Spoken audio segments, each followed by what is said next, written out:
আপনারা 17 বছর লন্ডনে ছিলেন, আগে পাথর ভিতর থেকে নামুন এবং বাংলাদেশের অলিগলি রাস্তাঘাটে একটু হেঁটে দেখেন বাংলাদেশকে আগে ছিলেন।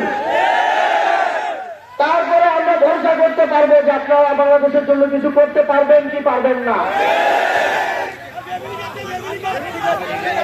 আমরা প্রত্যন্ত অঞ্চলের অলিগলি থেকে উঠে আসা নেতৃত্ব, আমরা মানুষকে ভয় দেখিয়ে নয়, মানুষের দরজায় দরজায় গিয়ে ম্যান্ডেট চাওয়া নেতৃত্ব। আমরা জুলাই গণঅভ্যুত্থানে বাংলাদেশের কোটি কোটি মানুষের অংশগ্রহণে শেখ হাসিনার মতো শক্তিশালী ফ্যাসিবাদকে বিতাড়িত করা নেতৃত্ব। আমরা তাদের মতো বিভিন্ন আজগুবে বক্তব্য, আজগুবে বিভিন্ন ফ্যান্টাসি ট্যাগ দিয়ে বাংলাদেশের মানুষকে বিভ্রান্ত করতে চাই না।